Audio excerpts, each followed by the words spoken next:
Boa noite a todos, sejam todos bem-vindos a mais uma noite, né, de compartilhamento de informações, de capacitação. Hoje, nós estaremos tratando de um outro ambiente de trabalho, que é a extensão e elemento componente também, né, de processos e organização do trabalho das instituições de saúde, que são as unidades móveis. Vamos tratar de ambulâncias, de saúde e segurança dos trabalhadores e dos profissionais de saúde nesse ambiente de trabalho que historicamente não é da pandemia, historicamente existe uma série de desafios, né, dos profissionais, dos trabalhadores desses ambientes. Né.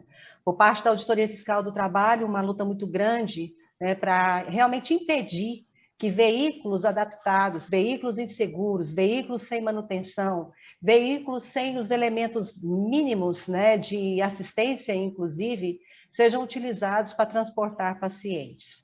Durante a pandemia, nós recebemos muitas informações de trabalhadores de saúde, inclusive de agravamento do quadro de pacientes, em razão desses transportes precários, ou em razão de falta além de transportes precários, as questões que envolvem treinamentos, capacitações de trabalhadores desse meio ambiente de trabalho.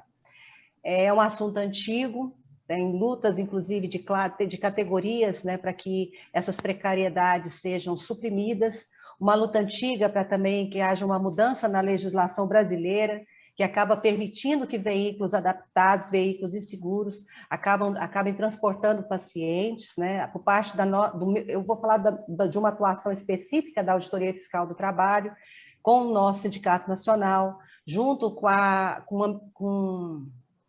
em ambientes do CONTRAN, inclusive, nós temos feito esforço para mudar a legislação, né? E a sociedade tem que entender, por isso nós decidimos fazer essa live de hoje com esse tema. A sociedade tem que entender a importância da mobilização, de apoio a todos os trabalhadores que estão lutando para a mudança dessa legislação, e os gestores têm que entender o seguinte, que legislações ruins não podem ser aplicadas. É o que a gente tem falado aqui reiteradamente, que a crítica permanente à legislação existente, ela é extremamente importante. Porque embora haja uma autorização, é seguro você ter uma unidade móvel nessas condições? É esse tipo de assistência que você quer prestar para o seu paciente? É essa condição de trabalho que você quer garantir para o seu trabalhador? Seja profissional de saúde, seja um motorista profissional? Então, o tema de hoje é de extrema relevância para a saúde pública e para a segurança pública, porque esses veículos precários causam muitos acidentes, são envolvidos em muitos acidentes também, acidentes de trânsito, né? Acidentes de trânsito, que acabam muitas vezes ceifando vidas de profissionais, de trabalhadores desse ambiente de trabalho, dessas ambulâncias, né? E também de pacientes que eventualmente possam estar sendo transportados no momento da ocorrência dos acidentes. Então, é com muito prazer que eu vou chamar uma das pessoas assim que mais nos ajuda com esse tema também, o Daniel. O Daniel, ele tem uma história de atuação com a gente na Auditoria Fiscal do Trabalho. Nome completo, né, Daniel? Daniel Regis de Oliveira Ribeiro, engenheiro ambiental do Hospital Geral de Goiânia, Dr. Alberto Reis, HGG, e do Hemocentro, coordenador estadual de Goiás, professor Nion Bernaz, membro da Comissão Especial de Resíduos de Serviços de Saúde da Associação Brasileira de Normas Técnicas. Antes de passar a palavra para os nossos mediadores, eu quis fazer um destaque com relação a essa atuação específica do Daniel, porque eu tenho muita esperança, Daniel, que esse grupo de estudos, quem sabe, seja o primeiro a dar o pontapé inicial aí em termos técnicos, como a gente falou agora com o doutor Raimundo, de dar o amparo técnico necessário para a mudança da legislação nacional em relação a esse tema também. Tá? Doutor Raimundo, as suas considerações iniciais. Boa noite, pessoal. Grande satisfação estarmos aqui mais uma quinta-feira. Boa noite, doutora Jaqueline, doutora Zilá, doutora Adriana, aos nossos expositores, Vilmar e Daniel. E mais uma oportunidade, mas principalmente para estendermos para uma reflexão, porque vocês têm observado que nós já estamos no nosso 11º encontro, doutora? É isso. No nosso 11º encontro, né, de capacitação permanente dos gestores e dos trabalhadores. E nós viemos de análises técnicas, visando segurança dos nossos microsistemas e agora estendendo a saúde em toda a sua jornada ampliada, para vocês verem que uma saúde é um ambiente complexo, que tem vários personagens trabalhando de maneira colaborativa para que a saúde ao paciente seja entregue da melhor maneira possível, mas com segurança para toda a cadeia. E é nessa perspectiva que hoje nós vamos trazer aqui a oportunidade de ouvir duas pessoas que têm condições excelentes para nos trazer informações para que a gente consiga ter essa percepção do quanto o esforço é grande para que tudo aconteça da melhor maneira possível. Agradeço mais uma vez a oportunidade. Volta a palavra, doutora Jaqueline, à vontade. Adriana, a sua fala inicial, por favor. Boa noite a todos, sejam todos bem-vindos a mais um dia de capacitação. 11ª, né? Já são muitas. Espero que todos, né, aproveitem bastante. Hoje, né, a gente foram divulgados casos da cepa indiana, né? Hoje não está sendo um dia de muitas comemorações. O número de casos de óbito subindo novamente, né? A pandemia, infelizmente, ela continua, né? E nós não sabemos por quanto tempo, né? E hoje a gente continua aqui dando apoio aos profissionais, aos gestores, e espero que todos os gestores, né, todo mundo esteja realmente dando apoio. E com esse tema, né, a importância de entendermos, né, a questão do transporte, a importância dessa segurança. Acredito que a maioria da população muitas vezes não questiona, né, e não tem essa... Nós mesmos, profissionais de saúde, muitas vezes não nos preocupamos com essa questão do transporte. A gente não sabe muito bem como que isso acontece, como que é feito, né? Se o carro é ideal, como que está vindo. E pensando muito, assim, desse deslocamento do pessoal do interior, muitas vezes ele quer vir, ele quer procurar assistência, né? Ele não sabe realmente esse meio, como que ele vai ser, né? Ele quer chegar no destino. E geralmente só pensa realmente no destino, né? Onde ele vai receber assistência. A maioria das pessoas não pensa nesse trajeto, que também faz parte da assistência, né? Então, hoje, mais um dia, né, de aprendizado. Então, sejam todos bem-vindos, aproveitem bastante. Zilar, minha querida. Boa noite a todos. Boa noite, doutora Adriana, doutor Raimundo, doutora Jaqueline e os nossos expositores também aqui de hoje. Nós agradecemos sempre a presença de vocês todos. E nós estamos aqui repetindo, né, o 11º encontro, e assim, para discutir um assunto tão relevância, porque quando nós falamos em biossegurança e segurança da vida. Então, eu não posso ter a minha vida, querer proteger a minha vida, se eu não ver a parte do ambiente, certo? Não ver o outro. Então, é um contexto que a gente precisa discutir e ver essas medidas que são adotadas, que devem ser adotadas para realmente garantir essa biossegurança. E a parte do transporte é fundamental.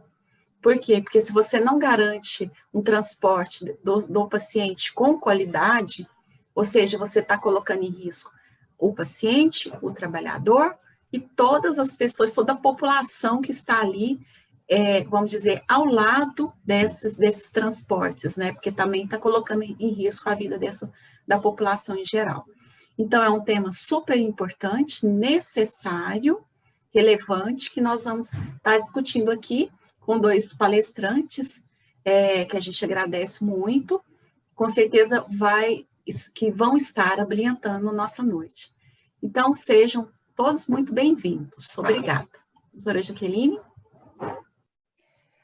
Vou passar a palavra para o Daniel. O Daniel começa com um tema que, para nós, com uma abordagem da autonomia profissional, que o gestor, ao contratar os seus profissionais, seus especialistas, tem que garantir a ele a autonomia profissional, tem que garantir a ele também a interação e o contato com as equipes técnicas multidisciplinares, porque se tem, além dos pontos que envolvem os riscos ergonômicos, os riscos físicos, químicos, inclusive, nesse meio ambiente, nós temos as questões que envolvem os riscos biológicos.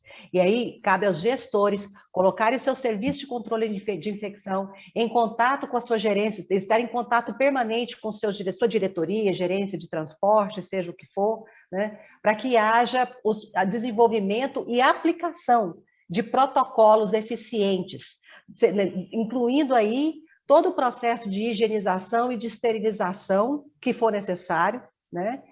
E os processos, que esses POPs, que esses procedimentos, eles se estendam até mesmo às empresas prestadoras de serviço, e isso tem que ser vigiado pelo gestor, né, doutor Raimundo? Isso tem que ser vigiado ou seja, um coordenador, um executor, porque também não é terceirizar e deixa para lá e não fiscalizar. A CCIH tem que ir lá e ver se a ambulância está sendo higienizada, se os seus elementos estão sendo esterilizados, tem que acompanhar o processo, tem que rescindir contrato, que quem não está cumprindo com a sua obrigação contratual e não está garantindo a eficiência do controle, porque quando nós lidamos com risco biológico, com riscos de contaminação, quem garante que não houve um agravamento de quadro, quem garante que não pegou uma doença, quem garante que o trabalhador não foi contaminado por conta de falta, né, de aplicação desses protocolos de controle de infecção, não é, Adriana? Daniel, seja muito bem-vindo, a fala é sua. Muito obrigada. Boa noite a todos e a todas. Bom, eu vou tentar passar um pouco da nossa realidade desde o início da gestão e que a gente tentou mudar um pouco esse aspecto, mesmo lutando com as barreiras que a gente tem, a parte da burocracia, a parte dos órgãos de fiscalização, dos conflitos que tem entre os órgãos, e que a gente tenta ali transpor tudo isso para dar o melhor possível de condições de trabalho para os trabalhadores e também fazer uma questão da segurança para todos eles, não só o trabalhador, mas também o paciente. A gente traz uma realidade a nível de Estado, a nível Brasil, de muitos anos, que se tem essa adaptação de veículos de carga para fazer transporte de pacientes. Isso é transporte municipal, intermunicipal e interestadual também. Então, muitas das vezes é aquela questão, o conflito que se tem. De quem é a responsabilidade de fiscalizar isso? É do município? É do Estado? Quem que vai abranger essa fiscalização, as adequações necessárias para que isso possa ser feito da maneira correta e que possa dar as condições de trabalho também para todos os trabalhadores que atuam nessa área, não só a questão dos motoristas, mas a equipe de enfermagem, a equipe médica e todos os procedimentos que abrangem essa questão.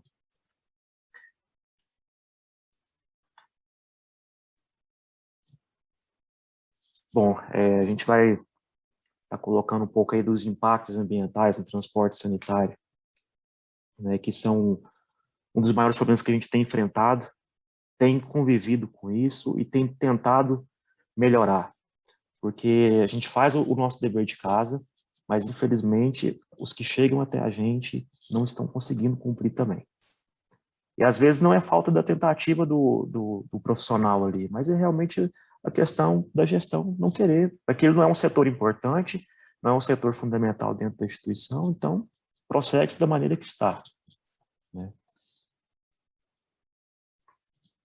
Bom, algumas normatizações, né, em referentes à questão das ambulâncias, né, questão das MDRs, as portarias que se tem, e que se demonstra a questão dos critérios que são estabelecidos para os atendimentos dos veículos através de emergências médicas e até resgates.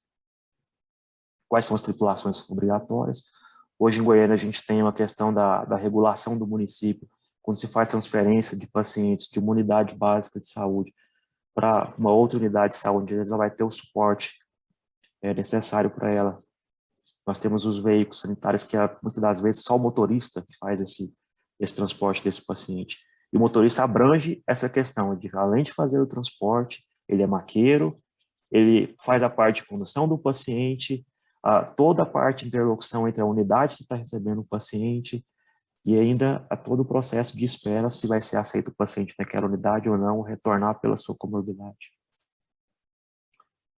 Temos as classificações das ambulâncias, que vão dos vários tipos, né? E dentro do estado a gente abrange vários desses tipos.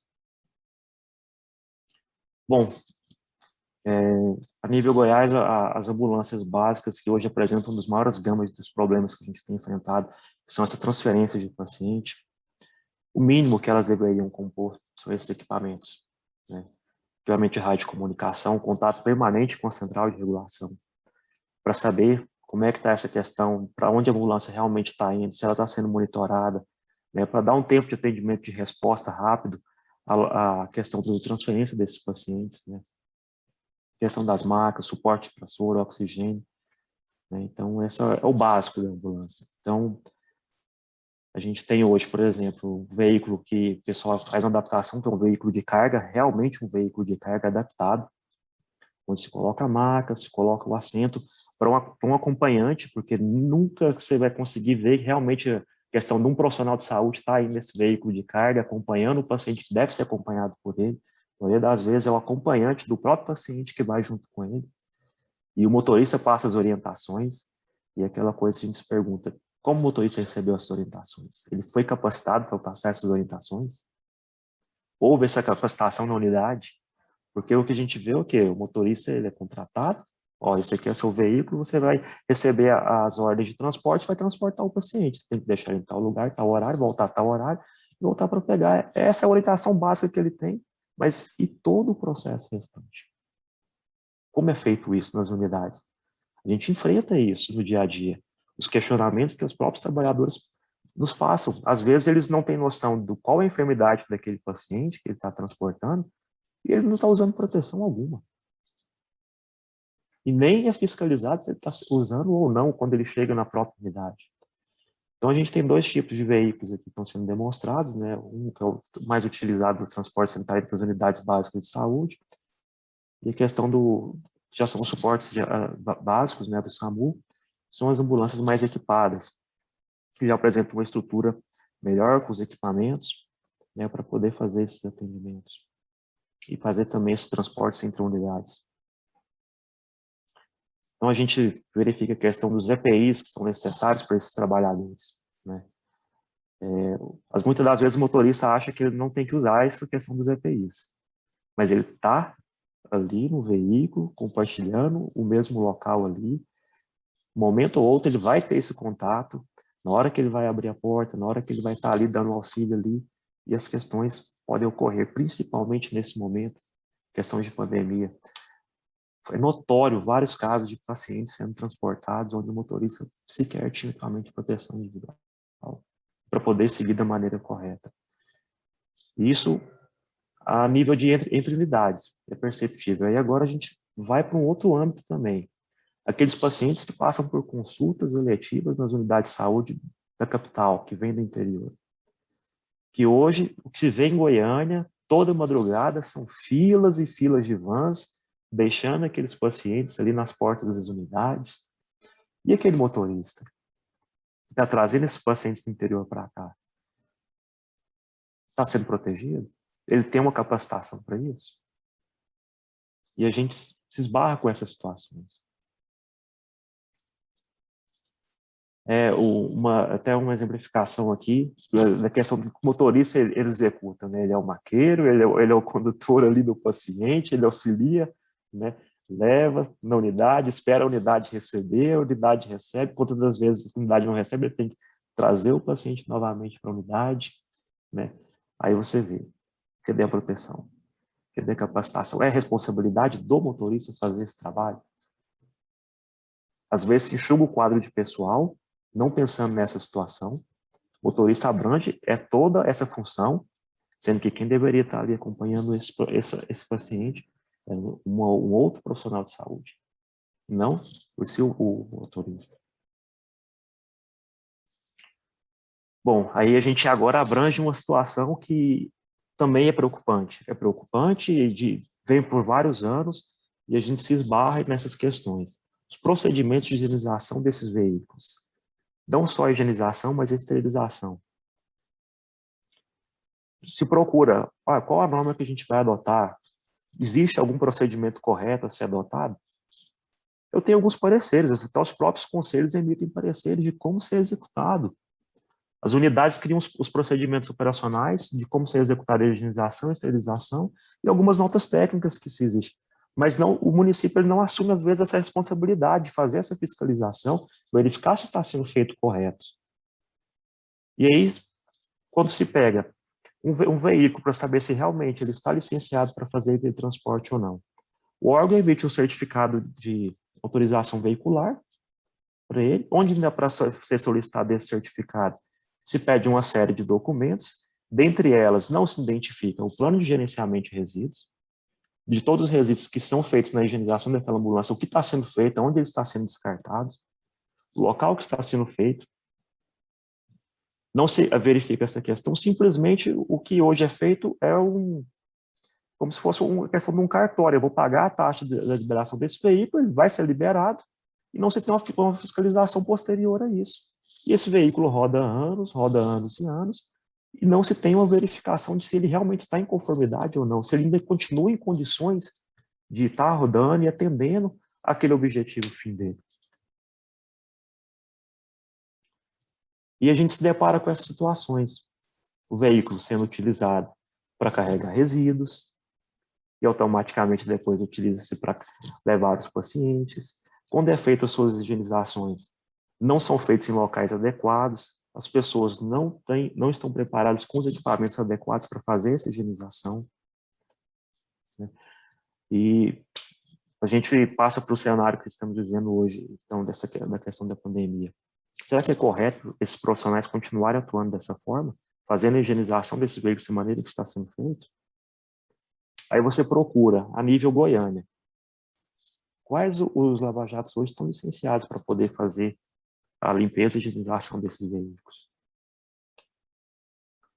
Tem-se muitos lava-jatos a licença ambiental normal deles de fazer higienização veicular, mas higienização para os veículos de transporte de pacientes. Não se tem uma prerrogativa para isso, não se abrangeu ainda uma normatização específica que possa atender a isso e falar, esse local está capacitado para fazer higienização veicular de transportes de pacientes. E essa higienização não é uma higienização comum. Se a gente fizer uma comparação de um centro cirúrgico após uma cirurgia e de uma ambulância após um atendimento, a higienização tem que ser a mesma, é uma terminal. E aí a gente se depara com os veículos sendo higienizados de uma forma natural, não se verifica nem quais os produtos certos estão sendo utilizados para fazer essa higienização, e ele já volta a rodar e fazer novos transportes. E isso é visível aonde passamos em Goiânia.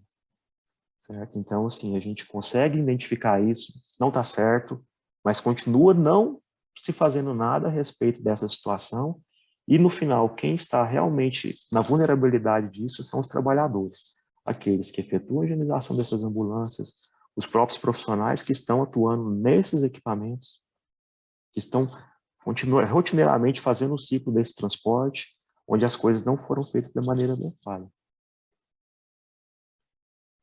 Bom, algumas questões relacionadas a esses impactos, as questões da regularização. O que acontece? A gente, por experiência própria, a gente busca os órgãos de controle, né, para poder identificar, por exemplo, vou dar um exemplo, se buscar um órgão de controle na área de licenciamento ambiental. Se você buscar qual lava-jato que hoje em Goiânia tem licença ambiental para efetuar a higienização de ambulâncias, o próprio órgão não sabe te dizer, porque ele não emite essa licença. Aí você busca também a nível interior. O interior, por si só, ele tem a garagem lá da prefeitura e todos os veículos são higienizados lá. Do veículo comum, a ambulância, todos são higienizados lá e da maneira normal, sem qualquer equipamento de proteção, e por si só segue. O Ministério da Saúde ele tem alguns procedimentos que ele repassa para que sejam executados da maneira correta. Né? Então, tem todo o procedimento do local correto para ser higienizada a ambulância, né? A maneira da captação desses resíduos, né? A questão dos resíduos líquidos, também dos resíduos que são tirados da ambulância. Então, muitas das vezes, se essas ambulâncias são higienizadas em locais incorretos, esses resíduos vão para a rede coletora de esgoto. E uma rede coletora de esgoto obstruída, vem-se o profissional da Saneago para fazer essa desobstrução. E lá ele me depara com uma seringa, com uma agulha e com outras coisas mais provenientes de um local que foi efetuada a higienização sem estar adequado para efetuar esses procedimentos. E aí a gente já vai abrangendo outros profissionais. E se faz uma modelagem desse sistema ambiental, onde a gente abarca vários profissionais que estão sendo afetados por uma coisa que está fora de controle em relação a essa questão das normatizações. E a gente pega os equipamentos das ambulâncias. Após um transporte, tem que ser higienizado. Aí você vai na unidade de saúde e pergunta, onde você faz a higienização dos equipamentos? Não tem um local. Quando vai lá para o Lava Jato, ele já faz, coloca ali e já faz tudo lá. Aí você vai, como? Qual produto foi usado para fazer essa higienização e esterilização desse equipamento? Nenhum. Não se tem esse controle de quais produtos são utilizados, não se tem essa verificação, verificar se realmente está sendo feito da forma correta, se ali está garantindo o mínimo de segurança para o próximo paciente que vai ser transportado, e também para os trabalhadores. Então, assim, o Ministério passa todas essas normas, mas chega-se na questão do Estado e do município fazer essa fiscalização, o que a gente sente é que está correndo solto. Não se tem essa fiscalização e por economia, que é uma economia que, de uma forma totalmente errada, prefere-se fazer dessa forma e dar sequência da maneira que vem sendo feita há anos. Então, essa aí é a questão do manual, né, que demonstra a separação de todos os resíduos que são coletados no momento de higienização da ambulância e todas as questões, e os produtos que são esterilizados que devem ser repostos na ambulância, né, e também aqueles que devem ser encaminhados para esterilização. E aí, muitas das vezes, aquilo fica acumulado ali na ambulância durante todo o período e no final do dia que se repassa isso para que possa se dar provimento. Isso é o que a gente já identificou em várias vezes. Então, exemplos de alguns ambientes que seguem os procedimentos. Então, assim, um comparativo do que a gente viu um pouco atrás, o pessoal sem qualquer equipamento para fazer a higienização e esterilização dos equipamentos, e aqui já um modelo que deve ser seguido, que é o correto, né? Isso não só para nível das unidades de suporte básica e avançada, mas também para os transportes sanitários que são feitos, os transportes dos pacientes das unidades básicas. Tem que ser o mesmo tratamento, não tem como a gente abranger para um de uma forma e para outro de outra forma. O risco está sendo o mesmo, ele é direcionado a todos. Bom, aqui é um pouco da evolução do transporte sanitário no nosso país, né, que a gente vem pegando aí de alguns tempos. Eu vou passar um vídeo aqui para vocês terem um pouco dessa realidade em relação a isso, que é crítico, são situações críticas.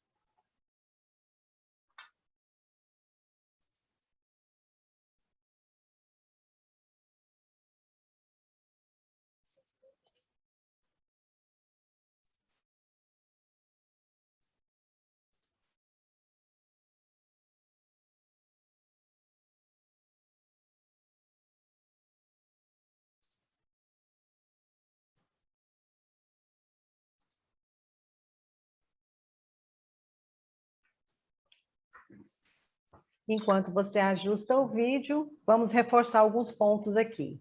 A questão dos procedimentos, né, de higienização, de esterilização, isso aí tem que estar definido nos programas de gerenciamento de resíduos, que tem que ser preparados em conjunto com o Serviço de Controle de Infecção.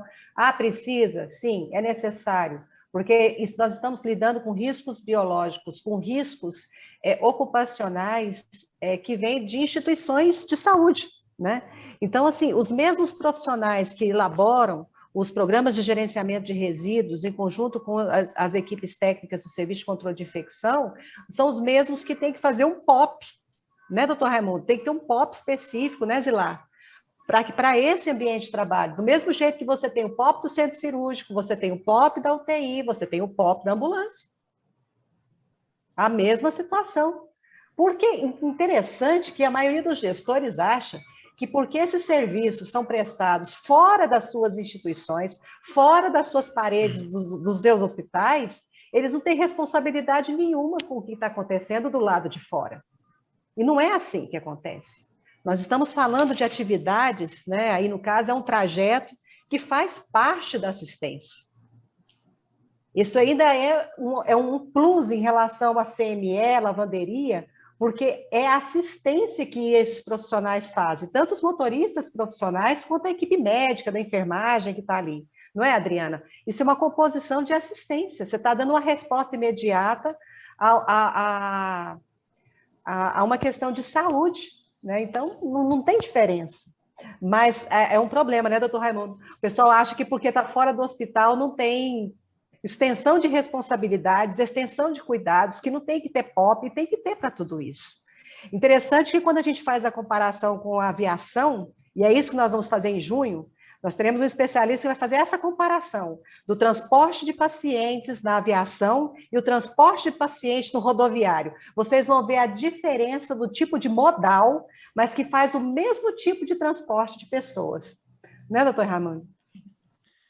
O interessante é que se a gente tivesse a oportunidade de conhecer algumas áreas hospitalares para internar numa instituição ou fazer procedimento, talvez a gente escolheria diferente aí alguns hospitais. Se todo mundo soubesse o que faz numa CME, o que faz na lavanderia, provavelmente seriam esses locais aí que seriam escolhidos para visita, para entender se a instituição funciona da maneira adequada ou não, porque ali a gente sabe que o controle ele precisa ser muito rigoroso e a gente entende aí como é que as coisas acontecem em algumas instituições. Mas um fato relevante que o Daniel trouxe, e eu até anotei aqui, é na perspectiva comportamental da transição do cuidado.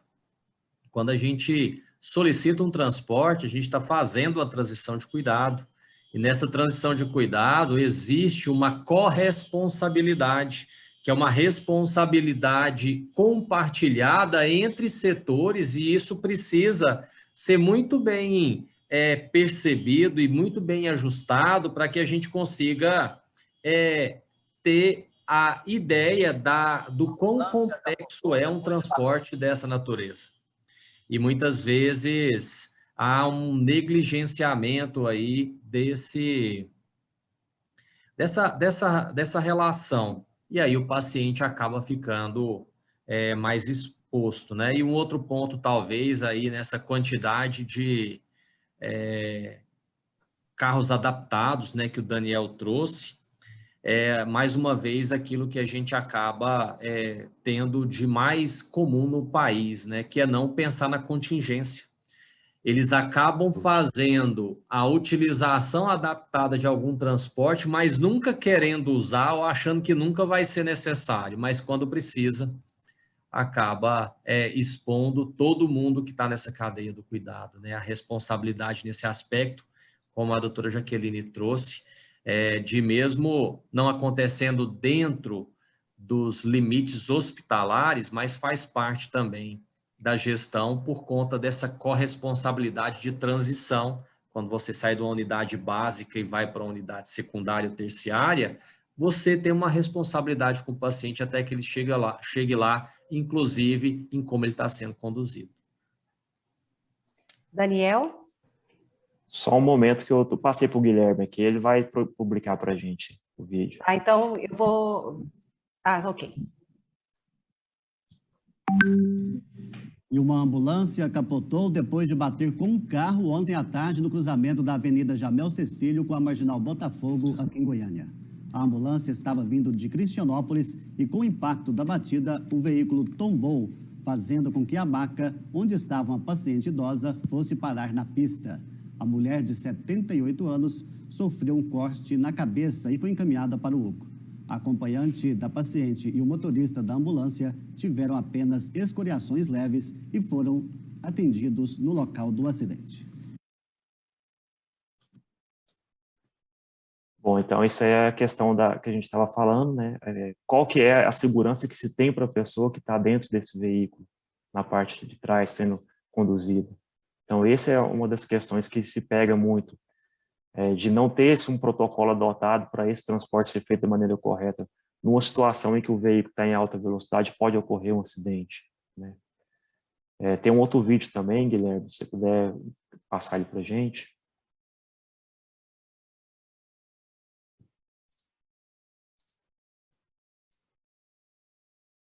Que esse outro vai demonstrar a nossa realidade hoje, que a gente está deparado com a situação das ambulâncias a nível estadual e que a gente vê todo momento circulando de um lado para o outro, conduzindo os pacientes de maneira que até os próprios motoristas têm colocado.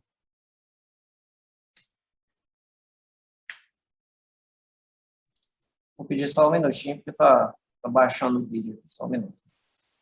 Bom, então, Adriana, vamos falar um pouquinho a respeito dos riscos de contaminação pela falta de controle, né, de infecção nas ambulâncias, nessas unidades móveis.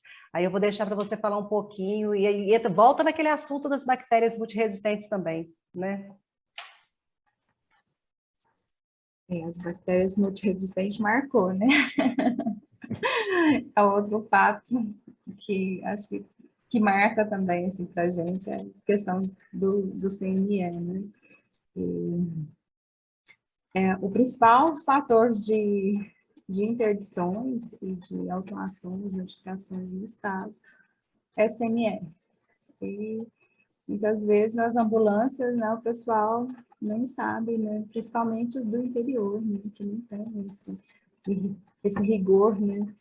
É mais esse transporte de cargas adaptado, não tem questão da higienização, da limpeza. Limpeza terminal, então, nem se fala. Produtos, não tem seleção de produtos, né, para fazer essa limpeza, e o risco, ele é para todos ali, né? Eu considero até que o risco para os profissionais de saúde, né, para o motorista, no caso, que muitas vezes não é profissional de saúde, é muito maior, às vezes, até que do paciente, né? Que às vezes ele está sendo transportado ali, ele está na maca num tempo menor, mas os profissionais não, eles estão realmente expostos ali o tempo todo. E o que a gente vê muito, na realidade, são esses trabalhadores, eles estão preocupados em atender, achando que eu estou atendendo, eu estou fazendo meu trabalho de estar transportando, de estar levando de um local para o outro, que vai ter uma assistência qualificada, eu estou fazendo o meu melhor, é só isso que importa, né? Não é. Né? Esse pensamento, eu acho que ele já ficou muito atrás, no serviço de saúde mesmo, antes eu acredito que tinha muito esse pensamento, né? Eu tenho que fazer o meu trabalho, não importa como, né? E hoje a gente sabe que não é só fazer o nosso trabalho, né? Tem as maneiras corretas, tem a maneira correta de ser feito, tem procedimento, e o procedimento existe para isso, né? Para descrever como que tem que ser feito, essa padronização dos equipamentos, dos materiais de limpeza, de higienização. Então, os gestores realmente têm que se preocupar, passar a preocupar com essas questões e apoiar, né? E os profissionais de saúde, eu acredito que eles têm que cobrar também, né? Eles têm que entender o porquê que existe essa padronização, o porquê dessa higienização, o porquê dessa limpeza, por que esse procedimento tem que ser feito dessa maneira, né?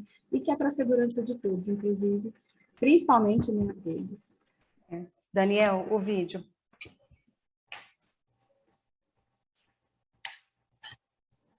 Subindo já.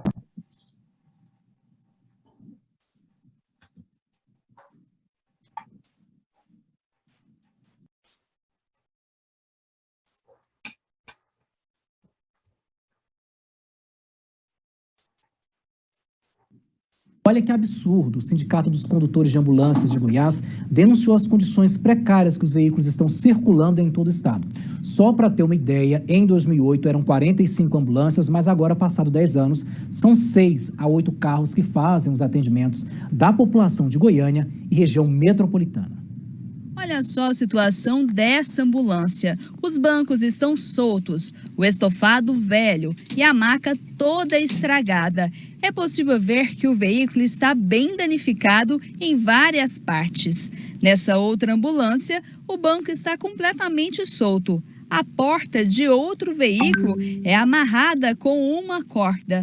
As fotos foram repassadas pelo Sindicato dos Condutores de Ambulância de Goiás, que denunciou as péssimas condições de uso para transportar pacientes. O pessoal está trabalhando com sucatas, não são carros preparados, não são ambulâncias, né? Muitas vezes, a maioria são carros de transporte de carga adaptados para ambulância. Para a gente, isso é um crime quando esse veículo se envolve em um acidente, vem a óbito o passageiro e os acompanhantes. Teve até um caso aqui no início do ano, lá uma ambulância da Prefeitura de Aparecida, cujo acompanhante fraturou o pé porque o banco quebrado. Segundo os...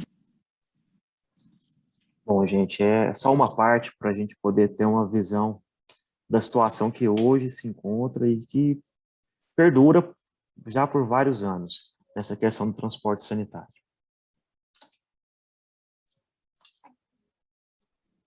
Isso.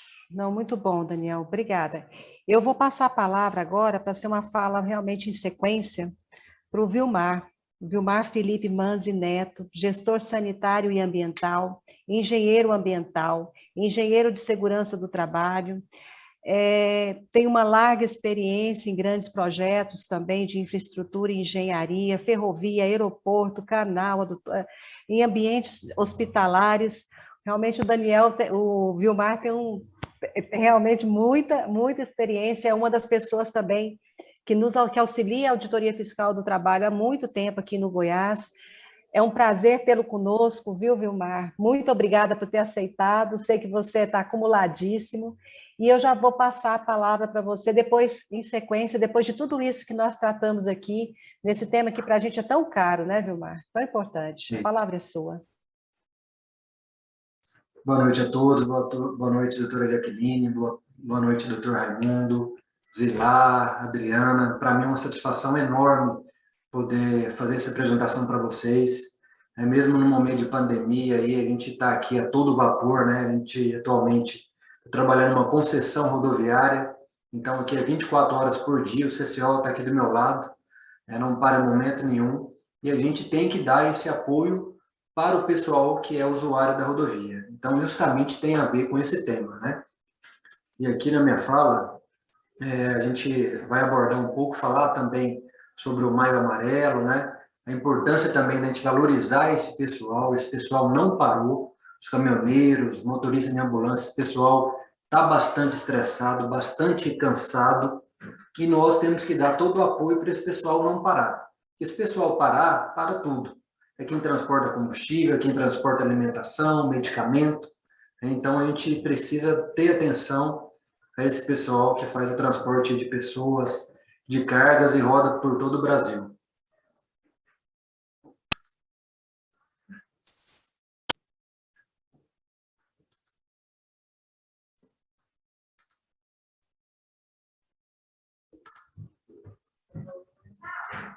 Pessoal, estão conseguindo ver a minha tela aí bem?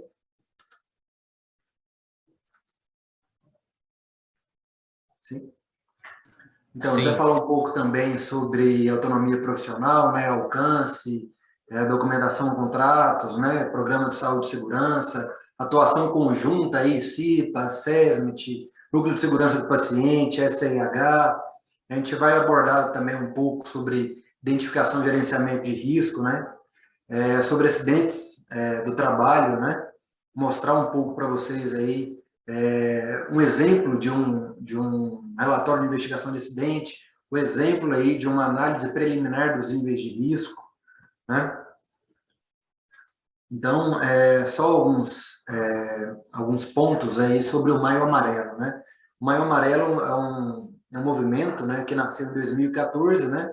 E é uma ação coordenada entre a parte pública e a iniciativa privada, né, com um único objetivo, que é reduzir os acidentes e as mortes no trânsito, né?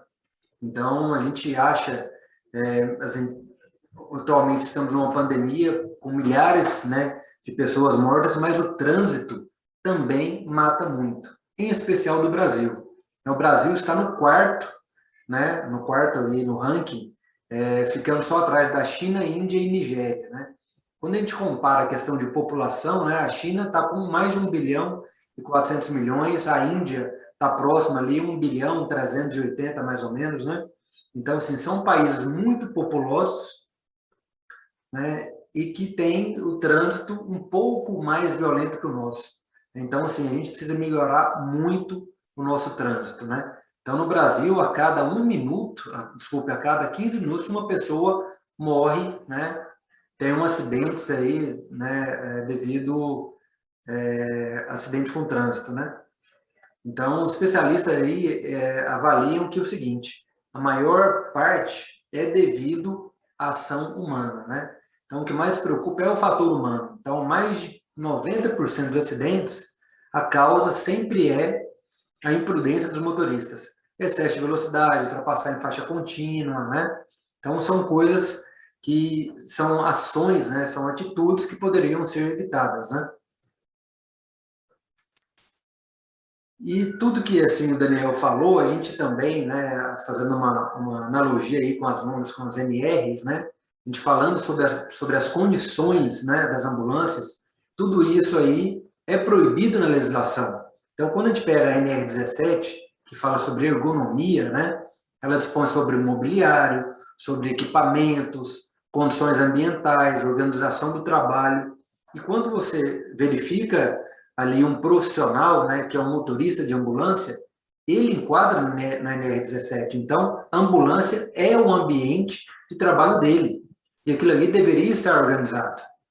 Então, quando você verifica ali um banco, né, sem espuma, um banco todo danificado, que junta até resíduos biológicos, um pneu careca, né, uma ambulância totalmente desorganizada, né, sem buzina, né, sem sirene. Então, a gente vê que isso aí não está, né, atendendo uma norma que é NR17. Além também de não estar atendendo NR32, NR24, né, então, a condição de trabalho ali daqueles colaboradores, não só do motorista, mas como dos técnicos de enfermagem, enfermeiro e até médico, é o descumprimento de várias NRs em cadeia, né? A NR é um conjunto que uma interliga na outra. Então, quando a gente verifica essas imagens aí, né, a gente vê que a NR17 está sendo descumprida sim, né? A gente também sabe que tem motoristas, né, até o Daniel falou há pouco, que sai do interior e vai para Goiânia. E às vezes são interiores que ficam a 400, 500 quilômetros de distância, e ele sai lá de madrugada, chega às vezes no final do dia em Goiânia, não consegue voltar e dorme em condições terríveis, em péssimas condições, dentro de ambulância. Não somente motorista, né, de ambulância, mas também caminhoneiros, né? Condições muito ruins. E isso também desencadeia outros problemas. Às vezes a pessoa está numa condição tão ruim ali para poder dormir, para poder descansar, que acaba levando essa pessoa para a bebida. Então a pessoa, para poder conseguir dormir melhor, para conseguir descansar, prefere beber. E aí a pessoa não tem limite e acontece, né, algumas das vezes aí que a gente vê que o PRF, né, prendendo um motorista de ambulância que estava bêbado, né? Então, assim, a gente verifica várias reportagens dessa maneira, né?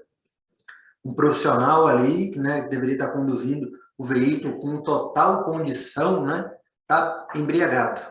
Então, às vezes, as próprias condições que ele está submetido leva ele a um outro problema.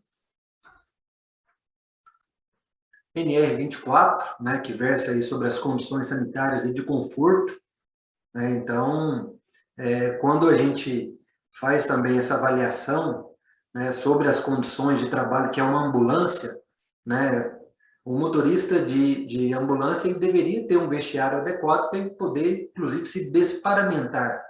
E, às vezes, a gente se depara com situações caóticas de vestiários sem menor condição, que também tem um outro risco biológico, né?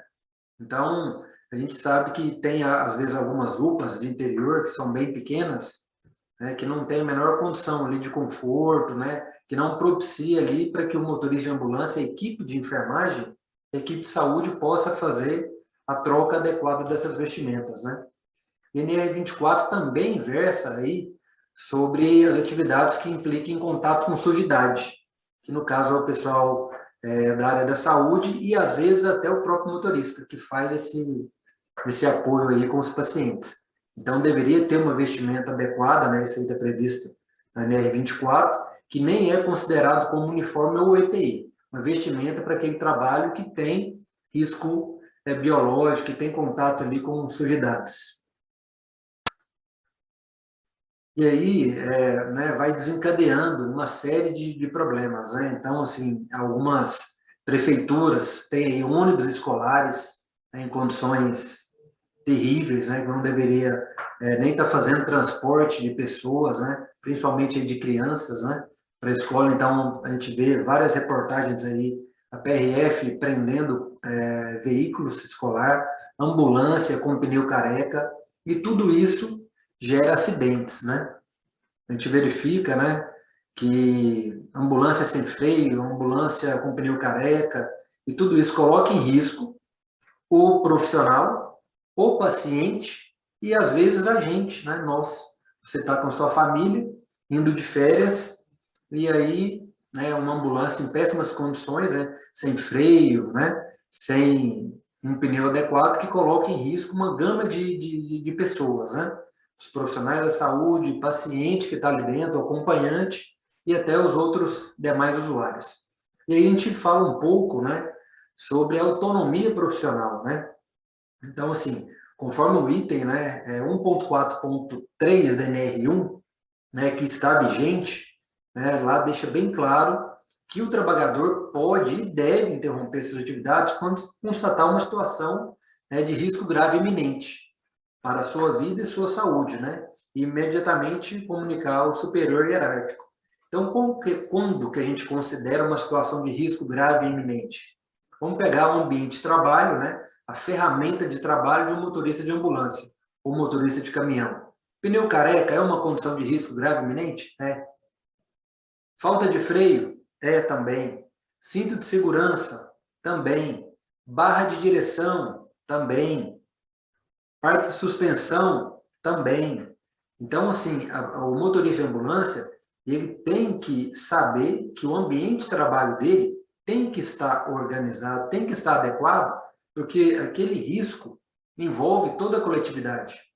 E ele deve exercer esse direito de recusa, né? Porque ele, como profissional ali da saúde, ele é responsável por todos os passageiros. Então, a partir do momento que ele está numa condição ali de risco, né, uma condição insegura, ele deve exercer o que é prezado na NR1, o direito de recusa devido a risco grave e iminente devido às condições da ambulância.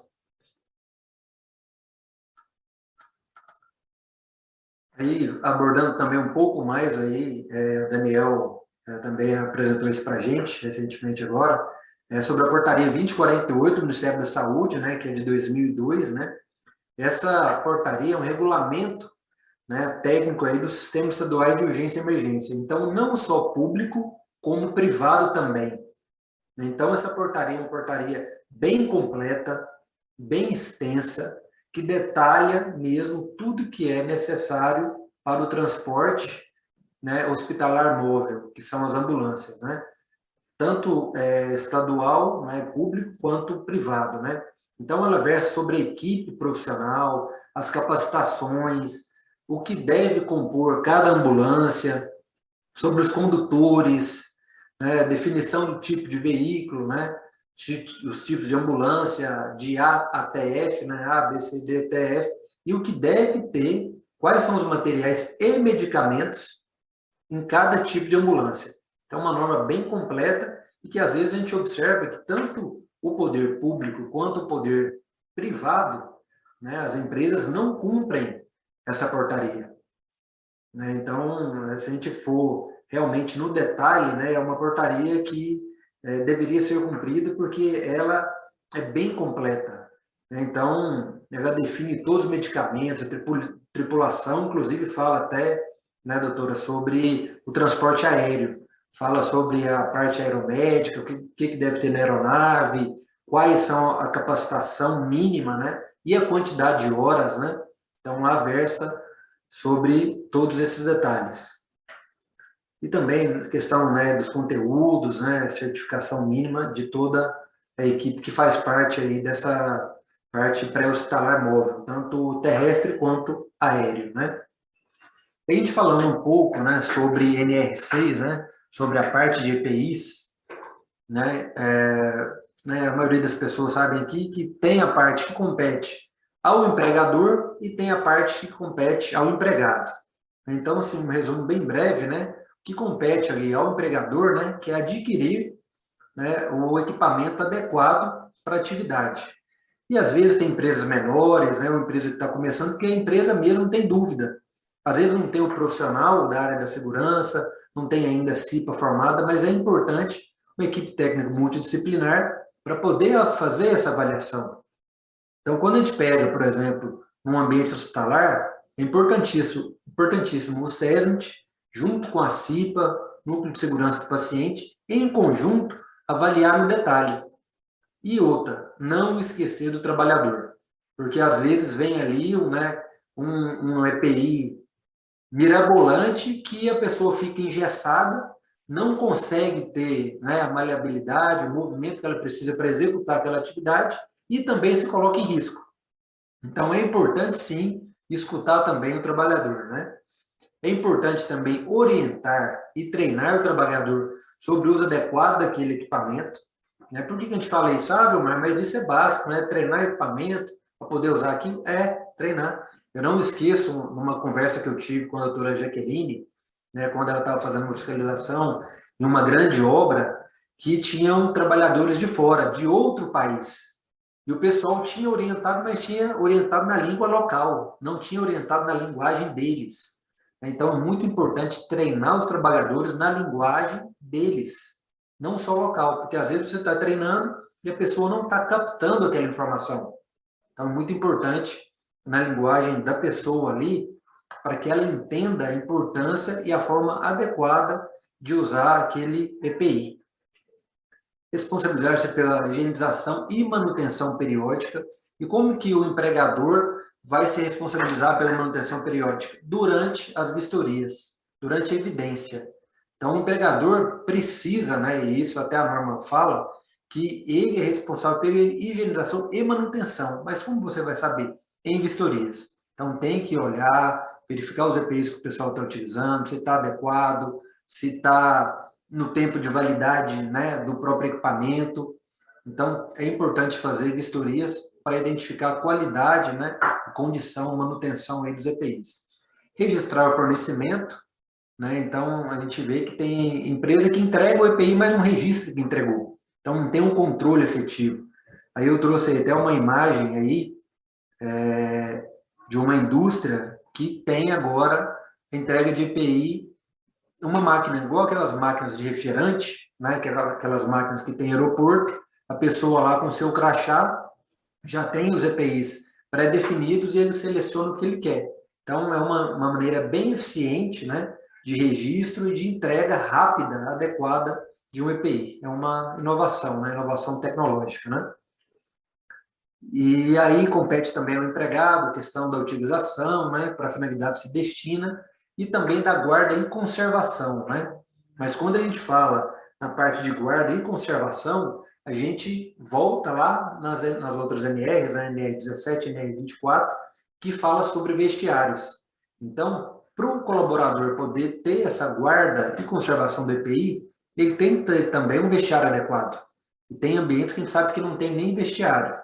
Então, pegar um EPI e deixar em um local qualquer, ele não está guardando, armazenando de maneira adequada, né?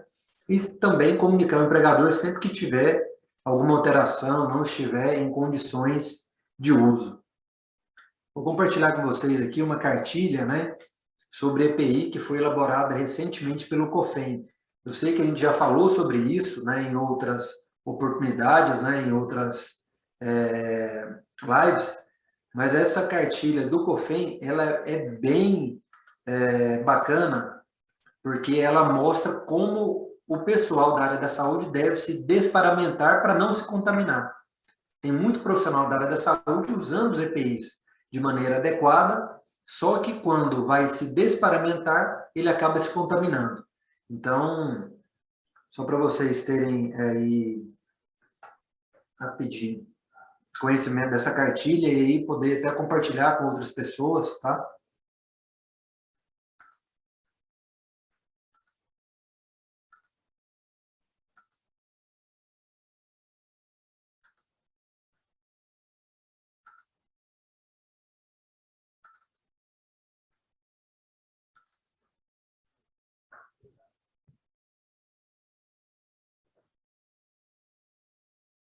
Pessoal, estão conseguindo ver bem aí essa cartilha? Sim. Abriu para vocês? Sim. Sim. Então, principalmente aqui, ó, ela é bem completa, na página 11, né? Aqui na página 11 ela mostra adequadamente como que o pessoal da área da saúde deve se desparamentar, né? Orientações sobre retirada de equipamentos de proteção individual, EPIs.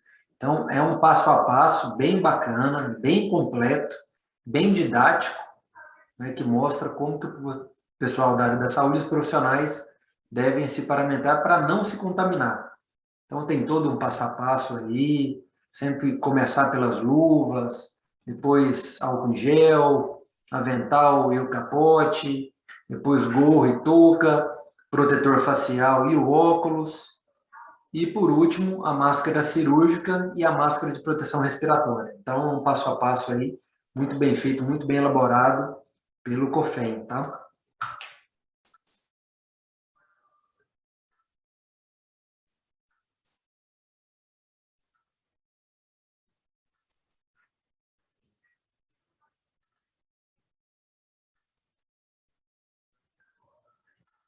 Vilmar? Oi. Não voltou a apresentação não, doutora? Não, voltou à tela normal. Tá, só um minutinho.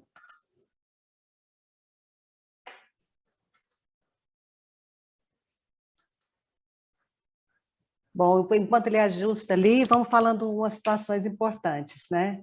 Deu para perceber a distância da realidade, essas exigências legais e as necessidades que nós identificamos aqui. Ele falou a respeito de paramentação, de desparamentação. A maioria dos trabalhadores do transporte de pacientes, trabalha com a roupa de casa mesmo. Não tem lugar para trocar roupa, não. Eles vão para casa dessa maneira, retornam para casa com a roupa suja, né? Eles não têm um local para tomar banho. E eles lidam com os pacientes e muitas vezes com essas situações de risco grave, incluindo aí muito parecido com aquela imagem, né, que o Daniel apresentou, que eu pedi para ele fazer uma comparação, porque parece que não cai a ficha. Você tem sangue lá dentro, você tem secreção, gente, é terminal o que você tem que fazer. Você jogou simplesmente uma água, um detergente ali e tal, e está achando que está bom? E aí vem a história que nós estamos falando aqui, a Adriana acabou de comentar, das variantes, dos riscos aumentados de contaminação que estão acontecendo e tudo mais. Então, cuidado com o risco biológico nesses espaços tomou uma importância, uma dimensão muito grande na pandemia, muito grande, né? E os riscos aumentaram e muito, né? E esses trabalhadores, muitos deles são muito assim, muito vulneráveis no sentido, em vários aspectos, até mesmo para compreender o que você vai passar em termos de capacitação, porque você treina para capacitação as pessoas que têm um conhecimento básico, inclusive, de risco biológico. E muitos trabalhadores que fazem esse transporte, especialmente esses transportes adaptados, esses precários aí, gente, eu não sei nem quantas vezes eu já peguei, foi trabalhador que nem CNH tinha. Né? Então, assim, deixar o Vilmar terminar a apresentação dele, que a gente conclui aqui. Obrigado, doutora. Então, assim, a gente vê, cada hora que passa, a importância da atuação conjunta, né, da CIPA, do SESMIT, Núcleo de Segurança do Paciente. Então, são condições precárias, né? A gente vê ali numa paciente, né, nas imagens aí, junto com um pneu, junto com um botijão de gás. Então, é situação caótica, né? A ambulância sem poder amarrar a porta, né? Não tem cinto de segurança nem para o paciente, nem para acompanhante, nem para a equipe de saúde, né? E também as condições de algumas unidades hospitalares, né? Então, a gente vê que, às vezes, a gente acha que isso está longe da gente, né? Que é coisa antiga, mas não. Né? Isso está bem próximo, né? Está bem perto e recente. Inclusive, tem algumas fotos aqui, né, que é de unidade hospitalar bastante conhecida aí em Goiás, né, que a gente vê que não tem a menor condição, né, desse hospital que era para poder estar tratando, né, cuidando das pessoas, pode estar contaminando as pessoas, né? Então, a atuação conjunta para poder fazer um relatório técnico bem elaborado, com todos os riscos, identificando todos os aspectos ali, é muito importante. Um pouco sobre identificação, gerenciamento, monitoramento, né, para consequente redução dos riscos existentes, né? Então, aqui, a gente fala sobre, tem alguns locais que chama PNR, né, que é análise preliminar dos níveis de risco, e tem outros locais que chama APR, né, análise preliminar de risco, né. Então, esse é uma ferramenta de gestão, né, que a gente antecipa a avaliação dos riscos. Isso é muito importante. E também ser feita por equipe técnica multidisciplinar. E também com um trabalho ali, né, conjunto, de quem executa a atividade. Ele, sim, de fato, é quem conhece a atividade a fundo, né? Porque, às vezes, a gente conhece a atividade dele superficialmente. Ele que está no dia a dia, trabalhando ali, né, ele, sim, pode falar, ó, eu faço isso, eu faço aquilo, ele consegue aprofundar melhor, né, os riscos. Então, essa PNR são várias etapas, né, levantamento de todos os processos, né, situação operacional. Eu vou mostrar um exemplo, né, de uma PNR para vocês, né, que a gente realiza no início, né, das atividades. Estão vendo bem aí? Abriu ela, a PNR? Sim? Não? Só um minutinho. Agora abriu? Abriu, né? Então, análise preliminar de risco, né, um exemplo aqui de uma PNR, né? Então, ela avalia ali a atividade, né? Só esse aqui como exemplo, é uma inspeção em rodovia, né? Uma inspeção em rodovia, aqui, né, nós temos a situação, né? Que é uma situação rotineira, uma situação não rotineira, o tipo do perigo, né? É uma coisa que às vezes a gente não pensa, né? Questão de animais peçonhentos, uma rodovia, o pessoal que trabalha em rodovia tem ataque de animais peçonhentos, cobra e outros animais, o tipo de dano que é causado, a quantidade de integrante exposto, é para você avaliar a dimensão desse risco, né?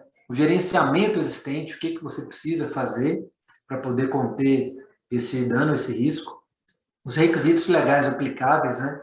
Legislação que compete a esse risco, avaliação do risco, onde você verifica a gravidade, né, a probabilidade e também aí a categoria do risco. Então, a gravidade, né, o pessoal avalia conforme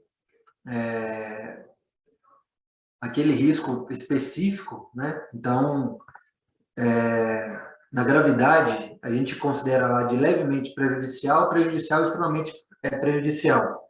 E a probabilidade disso acontecer que resulta aqui na categoria do risco, né? E depois, quando você tem as medidas, né, diretrizes para o gerenciamento disso, você vai para o gerenciamento necessário. Aí você reavalia, principalmente quando é um risco intolerável, que é aí que a gente reclassifica aqui como reenquadramento da categoria de risco. Então, o risco que ele ultrapassa moderado, substancial, vai para o intolerável, a gente reavalia esse risco. Tá? Então, assim, é uma ferramenta bem completa, né, que deve ser feita por equipe técnica multidisciplinar, né, para poder a gente tentar mitigar todos os riscos. Tá?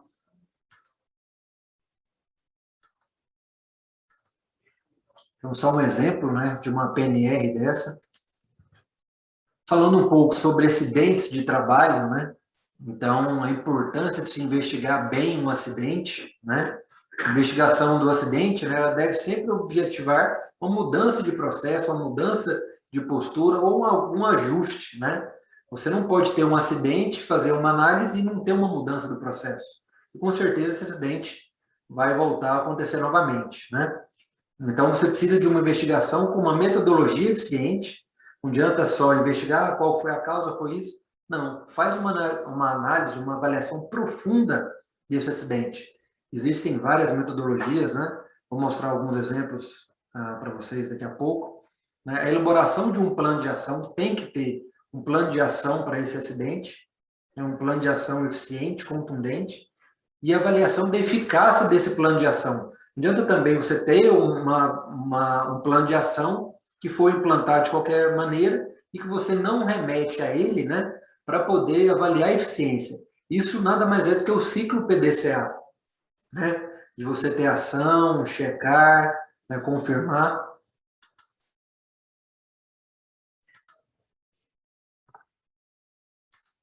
Vou abrir aqui para vocês o exemplo de um relatório de investigação de acidente, tá?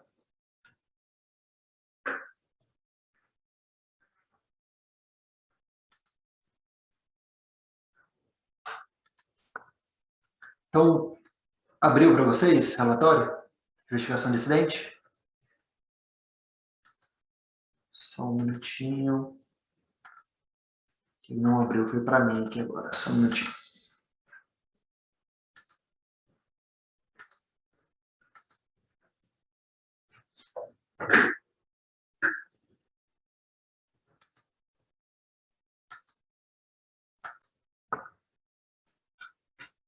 Só não está abrindo para mim. Vocês estão conseguindo enxergar ele bem, né? Isso, está aqui na minha outra tela. Só voltar aqui um pouquinho. Então, esse aqui é um exemplo de relatório de investigação de acidente, né? Tem que ser um relatório bem completo, com muitas informações detalhadas, né? O tipo do evento, se é quase acidente, se é acidente com afastamento, sem afastamento, né? Todos os dados do envolvido, né? Grau de escolaridade, admissão, tempo de carga e função, quantas horas trabalhadas até o momento. Então, assim, um relatório mais detalhado possível, né? Os dados sobre a ocorrência, uma descrição detalhada, tipos de danos materiais, todas as testemunhas, né? Com relatos das testemunhas, possíveis dados complementares, né? Quando tem algum boletim de ocorrência ou alguma outra informação para poder auxiliar nesse processo de investigação. O processo de investigação, né? Avaliando a atividade, se é atividade rotineira, se não é rotineira, se é evento recorrente, se essa pessoa, né, já teve outro acidente semelhante, o tipo de lesão, né, essa pessoa sofreu, importante você especificar o tipo de lesão, ir para a análise de causa, né, são a árvore de falhas, né, os tipos, né, as metodologias dos acidentes, avaliar o potencial de perda, porque às vezes o dano na pessoa foi pequeno, só que o potencial de perda pode ser alto, né, a pessoa às vezes só ralou o joelho, mas poderia ter morrido. Então, é importante a gente avaliar esse potencial de perda. Propor o plano de ação com prazos, com responsáveis, depois checar esse plano de ação. Daniel, está travada a tela sua, está travada. Está no relatório de... Não, está só na tela de relatório de investigação de acidente. É melhor você tirar essa tela.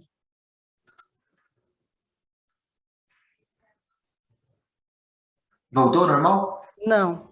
Não. Retira, é melhor você retirar a tela. Ela está aqui, está fixa. Está fixa, né? Tá, deixa eu abrir. Porque a tela compartilhada é o seu relatório. Eu acho que você tem que compartilhar essa tela e compartilhar novamente a outra.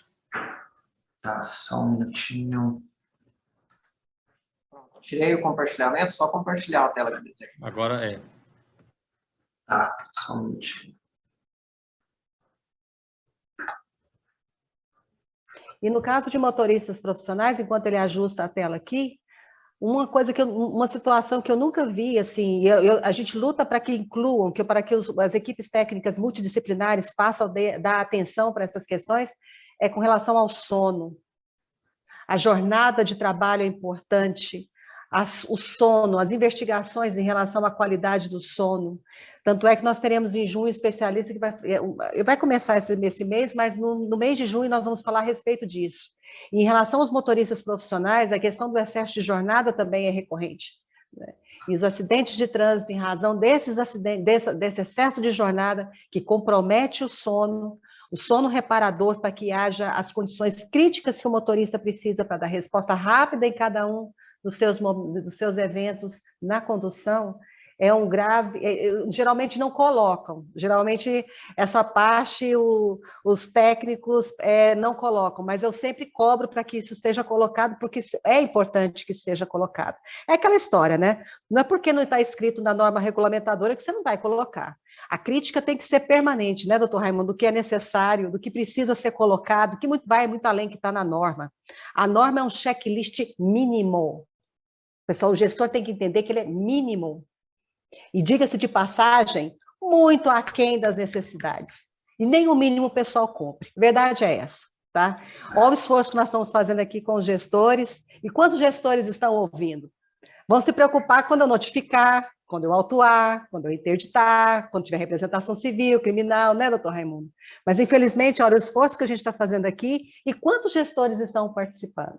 Pouquíssimos. Vão se preocupar depois, porque a oportunidade de ouvir e entender o que a gente faz é agora.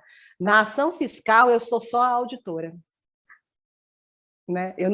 Então, infelizmente, a gente está observando que poucos gestores se interessaram, mas, assim, vamos falando para os gestores que se interessam e vamos falando para os trabalhadores e as equipes técnicas que interessam e fortalecendo os trabalhadores e os profissionais que estão duro danado, e muitas vezes não tem autonomia, né, doutor Raimundo? Não tem aquela autonomia. Estou falando com o doutor Raimundo porque ele é gestor também. Né? E é por gestores como ele que está aqui, é que eu me esforço de fazer o serviço que eu faço. Mas eu sei que uma maioria só presta atenção no que a gente fala quando tem os autos de infração, quando tem embargo, interdição, representação civil e por aí vai. É lamentável, né, que a preocupação esteja nesse nível. Mas, enfim, vida que segue. Vai, Vilmar, termina. Doutora, está vendo bem aí agora? Sim, sim, sim. Tá, então a gente também evidencia, né, com imagens, é muito importante mostrar as imagens, né? Estou mostrando aqui alguns exemplos, né, de um acidente real que aconteceu, né, que foi um acidente causado, né, no final da investigação, a gente concluiu que foi um acidente causado pelo usuário, né, foi ausência de informação, né, sobre o tipo de carga que estava sendo transportada, né, então era uma carga de material inflamável dentro de um container e que não tinha numeração da ONU, não tinha as informações, e quando a nossa equipe foi apoiar para poder apagar o incêndio, houve uma explosão dessa carga e feriu trabalhadores nossos, né? Então, assim, o relatório tem que ser muito completo, né? Espinha de peixe, com toda a análise de causa, pessoal, do ambiente, da máquina, materiais, procedimentos e tarefas do processo, para poder chegar no evento topo e saber, de fato, o que aconteceu. Então, assim, a gente é sempre redundante. Né? Depois disso, análise de causa, a gente vai para os porquês, né? Por que, né, o integrante não tinha conhecimento dessa carga de produto, né? Por que o motorista não falou? Então, assim, a gente vai aprofundando, vai sendo redundante nas perguntas, na avaliação, né, até chegar à causa principal do acidente. Então, assim, quanto mais informações em uma investigação, melhor. Declaração de todos envolvidos, né? É importante o pessoal ter ciência que quando tem lesão, quando tem até acidente fatal, toda essa declaração, né? A pessoa que faz um falso testemunho, ou então informa informações que não são verdades, né? Ela pode ser responsabilizada civil e criminal, né? Então é importante a pessoa saber disso, quando ela está participando da investigação de um acidente. E também o croquis, né? Para o pessoal entender, né? O pessoal que está de fora, né? Entender qual foi a dinâmica, né? O que aconteceu ali naquele acidente. Tá? Voltando aqui para a apresentação.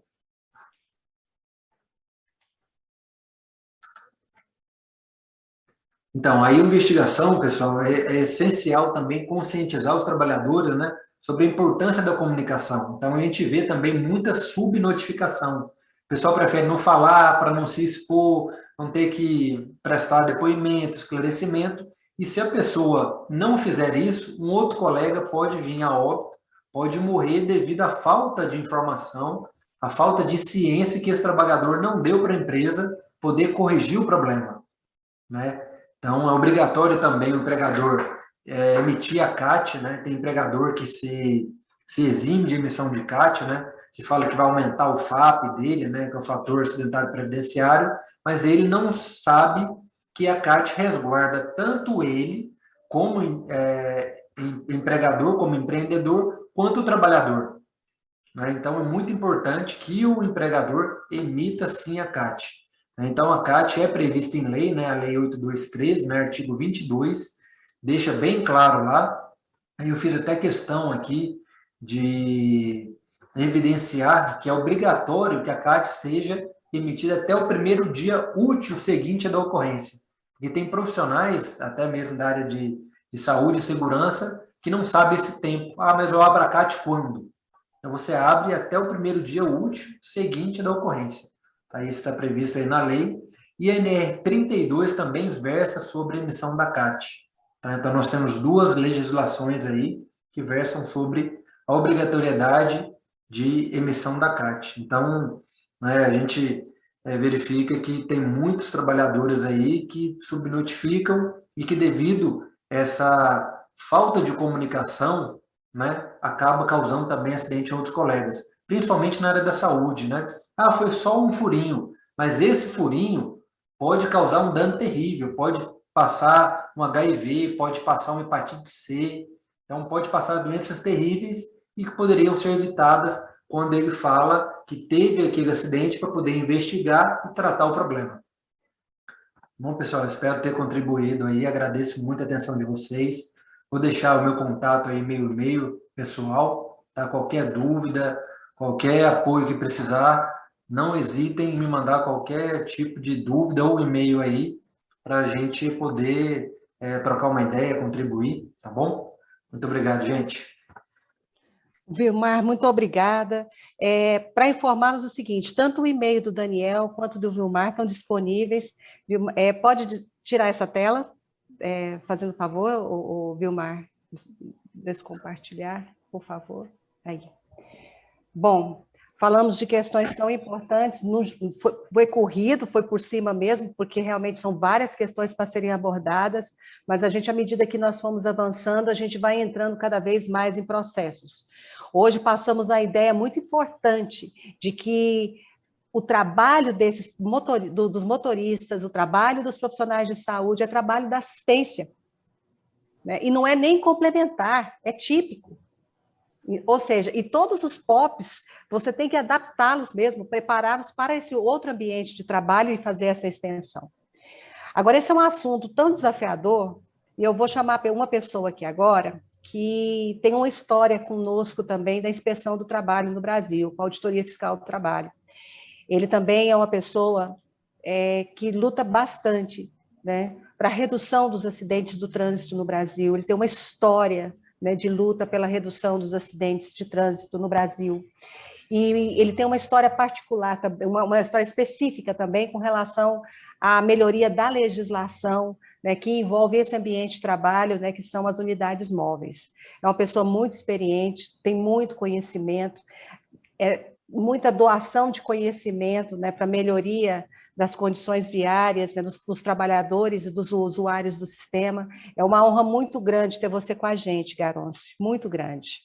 Seja muito bem-vindo, tá? E fala um pouco, né, das suas impressões, das suas lutas também, se identifique, né, para que o pessoal saiba um pouco a respeito da sua pessoa. Até seus dados foram usados aqui pelo Vilmar, você viu? Do Observatório. Seja muito bem-vindo, Garonce. Boa noite, muito obrigado. Doutora Jaqueline é uma amiga aí dessa trajetória que a gente vem buscando, né, trilhar na busca de condições seguras, porque nós sabemos que quando o trabalhador que é envolvido na questão do transporte, seja ele qual for, a ele não são dadas as condições de trabalhar com segurança, ele não só se coloca em risco, como coloca em risco todos que compartilham o trânsito com ele. Mas, assim, muito rapidamente me apresentando, né? Eu me chamo Francisco Garonce, eu passei 30 anos da minha vida profissional na Força Aérea Brasileira, eu sou aviador, sou piloto da Força Aérea, da Reserva, e desenvolvi uma trajetória acadêmica ligada à área de educação, de formação profissional. Eu sou doutor em educação pela Universidade de Brasília e fiz um pós-doutorado nessa área de tecnologias na educação na National Defense University, que fica nos Estados Unidos, em Washington. Tive a oportunidade e a felicidade de ingressar no universo do trânsito por meio da educação, quando assumi, em 2016, a coordenação geral de educação para o trânsito do Departamento Nacional de Trânsito, quando eu tive a oportunidade de coordenar uma das câmaras temáticas do Conselho Nacional de Trânsito, especificamente a área de educação e saúde no trânsito. E nessa oportunidade pude conhecer a doutora Jaqueline, que foi de uma ajuda fantástica, e não estou aqui jogando confete porque estamos conversando, mas é um fato real, né? A contribuição de doutora Jaqueline no sentido de trazer essa percepção de que o trabalhador envolvido no processo educacional, ele deve ser respeitado e devem ser dadas a ele condições de agir com segurança, isso fez toda a diferença em um processo de formação do condutor que está em pleno processo de reestruturação dentro do nosso país. Muito obrigado, doutora Jaqueline, por ter nos apoiado nesse universo do trânsito com a sua ampla experiência, né, da vida real, a experiência de quem, na madrugada, está trabalhando nas nossas rodovias, não para fazer pegadinha, para pegar o trabalhador, não, a senhora está lá para poder entender a realidade, porque só quem efetivamente vai para a estrada pode conhecer essa realidade que a senhora conhece e que, no seu trabalho do dia a dia, vem se empenhando para mudar e trazer aquilo que, dentro do Observatório Nacional de Segurança Viária, nós mais buscamos, né? Que é reduzir mortes e lesões no trânsito. Então, hoje, eu não trabalho mais no Departamento Nacional de Trânsito, eu trabalho no Observatório Nacional de Segurança Viária, temos acordos de cooperação com diversas entidades, inclusive com a ONU, mas aqui especificamente com o Ministério da Infraestrutura, com o Denatran, nós continuamos desenvolvendo vários trabalhos, né? Concluímos há 2 meses atrás o estudo da segurança na circulação das combinações de veículos de carga de 91 toneladas e 11 eixos, o que é um grande desafio, e hoje nós podemos demonstrar que é possível que ela circule com segurança, mas existe um conjunto de limitações que devem ser respeitadas para que a circulação aconteça com segurança para o condutor dessa grande carreta, né, desse bitrem enorme, assim como segurança para todo mundo que convive. Mas, bom, eu voltando aqui, né, para essa realidade dos condutores de ambulâncias. Nessa experiência em que passei pelo CONTRAN, pelo Denatran, eu tive a oportunidade de trabalhar com uma equipe da Abranca, que é a Associação Brasileira dos Condutores de Ambulância. Hoje, essa entidade, inclusive, tem um assento dentro da Câmara Temática de Educação e Saúde para o Trânsito.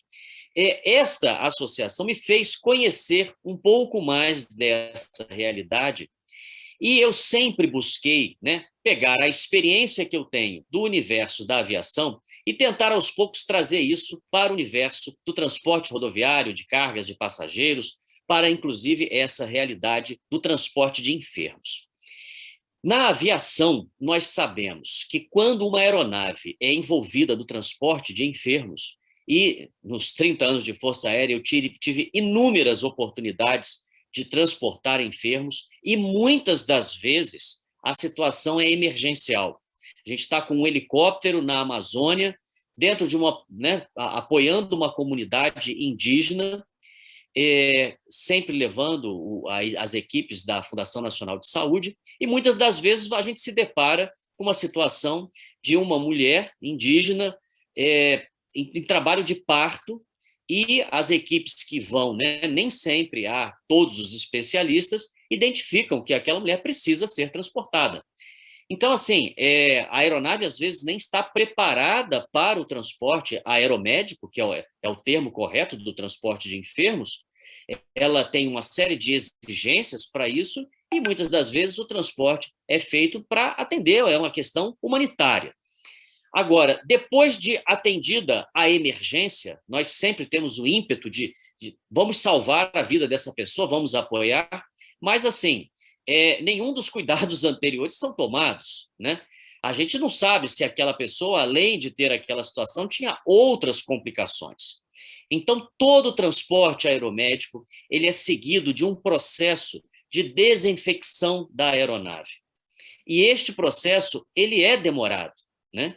E eu já tive a oportunidade de voar na aviação civil, quando eu fui para a reserva da Força Aérea, e lá também, hoje, né, continuam, inclusive, fazendo os transportes, inclusive de pessoas contaminadas pela Covid-19, e há uma série de procedimentos, e isso, obviamente, que tem custo. Um helicóptero, quando faz o transporte de um passageiro, seja ele com caso confirmado ou suspeita de Covid-19, esse helicóptero ficará, no mínimo, 24 horas fora da linha de voo. E retirar um equipamento desses da linha de voo, isso é dinheiro, isso é custo. Alguém tem que arcar com isso. Agora, proteger vidas nunca foi barato. Mas o retirar um helicóptero da linha de voo para que ele passe pelo processo de desinfecção correto, pleno, e que a próxima tripulação entre naquele helicóptero e embarque os passageiros com absoluta segurança de que aquele helicóptero não será um meio através do qual vai se disseminar alguma doença, isso não tem preço, definitivamente não tem preço. E muito disso, né, eu até fiz uma pesquisa, doutora Jaqueline, antes de virmos aqui conversar, para ver qual foi a primeira legislação dentro do universo da aviação civil, tratando especificamente desses processos de desinfecção, e qual não foi minha surpresa, que ela é de 1991, ou seja, tem 30 anos já que na aviação esses procedimentos são exigências, eles são reais, né? Eles estão ali e fazem parte. Hoje em dia, nenhum gestor de empresa aérea ele vai se incomodar quando a equipe de manutenção chega e o comunica, olha, este helicóptero, esta aeronave vai ficar 24 horas indisponível porque estaremos realizando o processo de desinfecção, né? Mas vemos aí que pelo menos 30 anos foram necessários para que tudo isso chegasse à normalidade. Na Força Aérea, não existe essa questão comercial, né? Mas existe a questão operacional.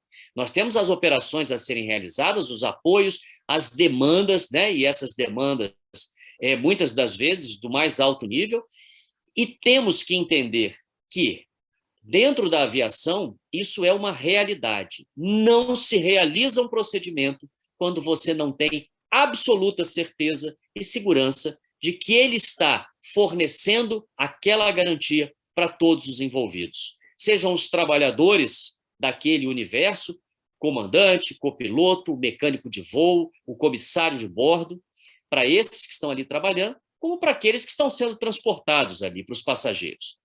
Então, é algo que nós sabemos muito bem, que não é da noite para o dia que se constrói uma cultura, mas eu acho que o principal dessa nossa conversa aqui hoje é trazer este paralelo, né? Eu que tive a oportunidade de viver 30 anos na Força Aérea com procedimentos da aviação, que estou desde 2016 dentro desse universo do trânsito, e hoje eu desempenho uma outra atividade que me traz assim, uma grande satisfação. Eu trabalho no programa de TV Brasil Caminhoneiro, apresento um quadro que chama-se Segurança é Aqui, com Garonce. Aproveito, já faço o meu comercial aqui. Quem quiser, sábado, 7 horas da manhã, na Record TV, em rede nacional. E isso me dá a oportunidade de estar, né, pelo menos uma vez por semana, na estrada, né? Hoje, às 5 horas da manhã, eu estava falando aqui com a doutora Jaqueline, eu já estou com 15 horas de jornada. Porque 5 horas da manhã nós estávamos lá na BR-060, porque ou chega nesse horário para conversar com o caminhoneiro, ou você não encontra caminhoneiro, porque eles vão estar rodando. E ali a gente tem a clara percepção da realidade. E muitas das vezes, os profissionais do transporte deixam de realizar inúmeros procedimentos que resguardam a vida deles, por um problema, eu diria, que é a falta de percepção do risco. E eu até brinco, né, porque é incrível, né, que fizemos uma matéria semana passada sobre as principais razões pelas quais os caminhoneiros são multados no Brasil, e figuram entre as 5 principais razões o não usar o cinto de segurança. E assim, você fala, o profissional, né, do transporte de cargas, aquele profissional que está ali todos os dias praticamente na estrada, poxa, por que deixar de usar o cinto de segurança? Por quê? Porque ele não percebe o risco que ele está correndo de não colocar aquele equipamento de segurança. E aí eu até brinco com alguns deles, quando às vezes eu entro em várias boleias para gravar matérias, e aí vejo que o cinto está com um nozinho ali, porque aquele nozinho é para poder não apertar a barriga, ele ficar mais à vontade. E aí eu sou entrão mesmo, e isso daí eu acho que eu aprendi com a doutora Jaqueline, eu não consigo ver uma coisa errada e não falar. Procuro fazê-lo da forma mais educada possível. Mas eu não saio daquela boleia antes dele desamarrar aquele nó de jeito nenhum. Porque assim, é a percepção, ele não percebe o risco em que ele está se colocando. Pode ser que em um acidente, talvez nem de tão grandes proporções, mas ele talvez perca a sua capacidade laboral por estar deixando aquele nozinho ali.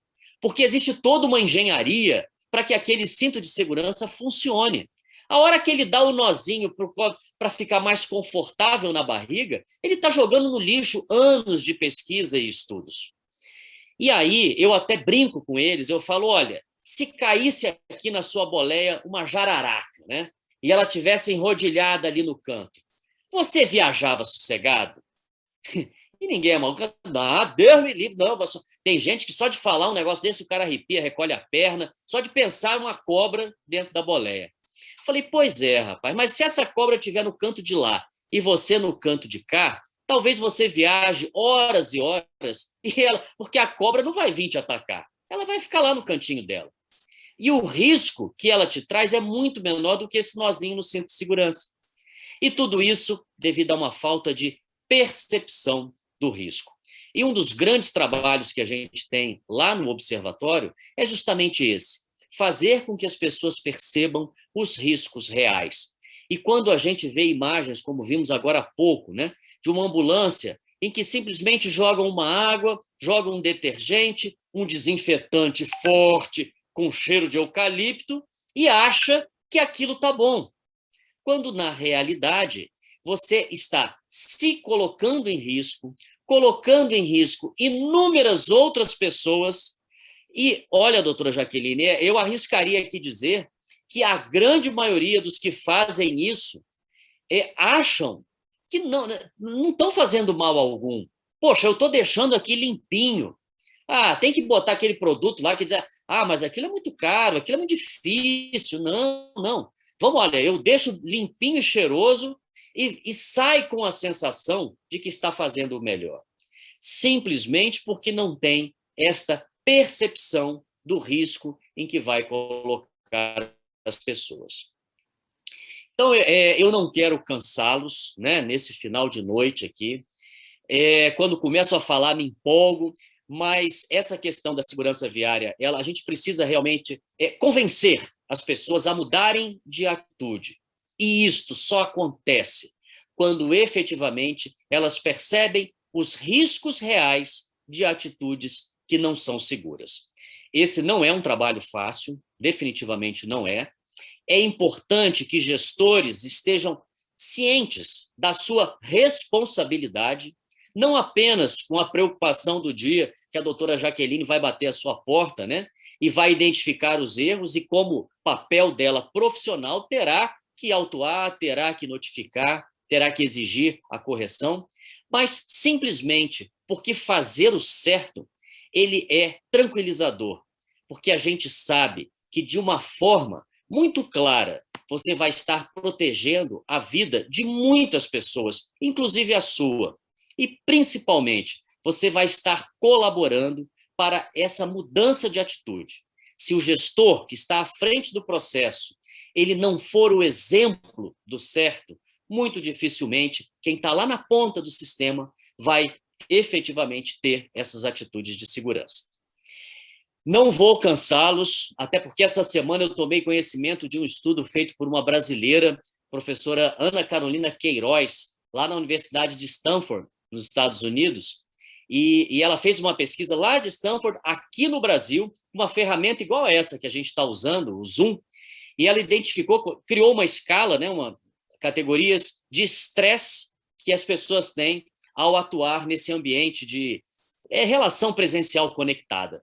E ela identificou os 5 graus de estresse, e no nível 5, os brasileiros que foram pesquisados usando o Zoom, quase 20% que atinge o grau 5 de estresse. Então, eu não quero ser mais um a ajudar aqui esses 20% a estarem nesse nível mais alto de estresse. Agradeço muito essa oportunidade e gostaria só de encerrar, né, compartilhando com vocês o vídeo do Maio Amarelo, que ele traz, neste ano, a mensagem do respeito e responsabilidade. Pratique no trânsito. E é isso. E o praticar respeito e responsabilidade no trânsito envolve as questões da ambulância, da correta operação desse equipamento, porque ao assumir a sua responsabilidade e respeitar o próximo, nós com certeza estaremos salvando muitas vidas. Eu vou pedir licença aqui para compartilhar a minha tela. E espero que... O momento exige respeito e responsabilidade. E as nossas atitudes refletem em todos que estão à nossa volta. Muitas vezes nem percebemos que o que estamos fazendo pode causar riscos para quem está ao lado. As regras impostas pela pandemia, assim como as regras do trânsito, servem para proteger você e a sociedade. Os acidentes de trânsito no mundo têm números de pandemia. São mais de 50 milhões de pessoas mortas e feridas por ano. A vacina para a pandemia no trânsito é a sua atitude. Fazer o que é certo traz paz e tranquilidade. Respeito e responsabilidade. Pratique no trânsito. Maio Amarelo 2021. Pessoal, muito obrigado mais uma vez pela oportunidade de estar aqui com vocês e me coloco plenamente à disposição de todos lá no Observatório Nacional de Segurança Viária. Obrigado. Ô, Garonce, muito obrigada pela sua participação. Muito obrigada.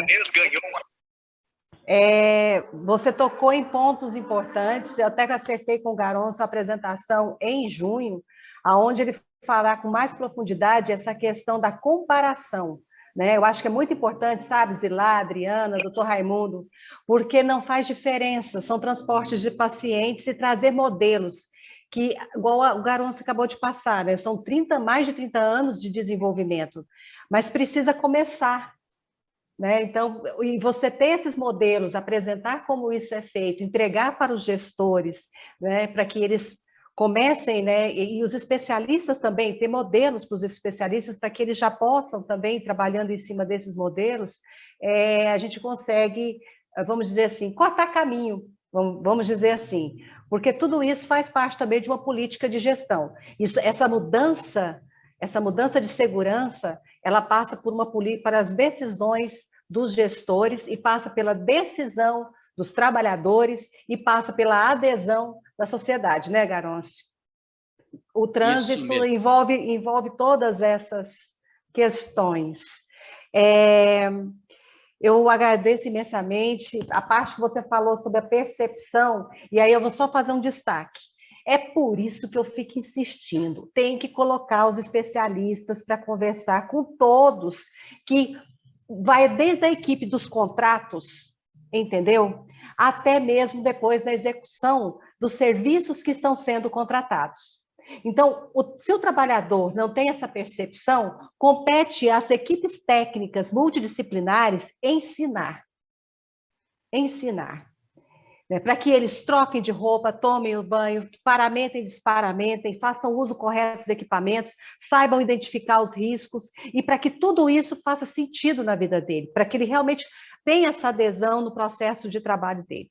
Então, o papel das equipes técnicas, do SESMIT, da CIPA, do Serviço de Controle de Infecção, Núcleo de Segurança do Paciente, é essencial. Essencial. Nós temos problemas, inclusive, na formação, até na CNH. Isso aí deveria ter, né, Garon? São as outras questões que a gente discute a nível de câmaras técnicas, né, lá do CONTRAN. Mas que nós tratarmos essas questões aqui, nós fortalecemos quem está lidando com esses temas lá em cima, porque nós levamos os conhecimentos técnicos, esses saberes técnicos, e levamos a realidade que precisa ser mudada. Garons, muito obrigada. Doutor Raimundo, suas considerações. Boa noite, agradecer a todos os palestrantes que estiveram aqui conosco, o Vilmar, Daniel, Garonce, que esteve aqui. Só vou fazer 3 apontamentos de cada uma das oportunidades que nós tivemos aqui. O Daniel trouxe a importância da transição do cuidado e essa corresponsabilização entre setores. Isso é uma coisa importantíssima, porque cabe ao comportamento das pessoas que estão envolvidas entender que isso faz parte do cuidado do paciente. O Vilmar trouxe algo que merece até depois um momento de discussão, que é entender que quando você tem uma fragilidade ou tem um erro, é também uma oportunidade de aprender. E ele trouxe para a gente aqui algumas ferramentas de análise da causa raiz, porque muitas vezes na saúde nós estamos tão habituados a sermos reativos que a gente acaba não buscando a causa raiz do que está acontecendo. Então, ele trouxe o diagrama de Ishikawa, ele trouxe um modelo de formação de um plano de ação, trouxe uma possibilidade do uso dos 5 porquês, e isso é muito interessante e precisa ser cultivado nas instituições de saúde. E o Garonce aqui nos brindou com uma avaliação muito interessante, que é o que tem-se de inovação na área da saúde, que é o trabalho com a percepção. Durante um bom tempo, a gente achava que o valor que o paciente enxergava era o valor do resultado da ação de um profissional, e não é isso mais. Hoje você tem um valor que ele é combinado, em que o desfecho é o esperado pelo paciente, uma integração entre processos com resultados assistenciais seguros, mas também uma dimensão experiencial. E essa é a percepção que o paciente tem que ter de todo esse processo complexo que o envolve. E trabalhar com a percepção talvez seja uma das grandes inovações aí do nosso atual momento da saúde, que é fazer com que todos estejam alinhados para que, ao final, o paciente tenha uma experiência adequada, mas principalmente com uma percepção de que foi seguro, foi adequado e foi também uma experiência não traumática. E agradeço mais uma vez aqui a oportunidade de estarmos juntos, né? Até agora, às 8h45, temos pessoas que estão aqui nos aguardando. Essa fadiga do Zoom, que é o que o Garonce trouxe para a gente, é uma realidade, né? Estamos aí há mais de ano aqui, que é uma experiência interessante, né? Conectando pessoas de vários locais, trocando experiência, mas cansa. E aí a gente precisa entender também os nossos limites. Obrigado. Fiquem com Deus aí. Boa noite. Adriana. Obrigada a todos, né, pela participação. Obrigada aos palestrantes, Vilmar, Daniel, doutor Garonce, pelas considerações, né? E só para fazer algumas pontuações também. O doutor Garonce trouxe, né, a questão da aviação em segurança do paciente.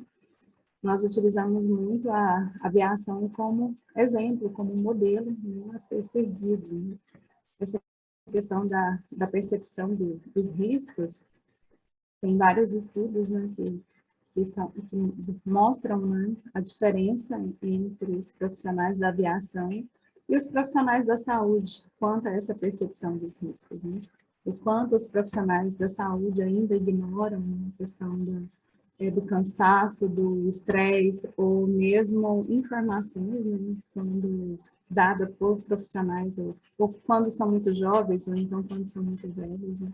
E na aviação, nada disso é ignorado, né? Não é à toa, né, que a aviação está entre as organizações de alto nível organizacional, e a gente sempre procura colocar nesses exemplos da aviação na segurança do paciente. Referente às falas, né, dos palestrantes, do Daniel e do Vilmar, acho que mais uma vez ficou evidente a necessidade da gente ter essas equipes trabalhando, né, o tempo todo, a importância de estar todos unidos, né, o transporte, o serviço móvel, né, o transporte, ele é uma extensão do serviço de saúde, né, não pode ser separado. Hoje, dentro da segurança do paciente, a RDC 36, ela não traz a obrigatoriedade de se ter um núcleo de segurança do paciente dentro dos serviços móveis.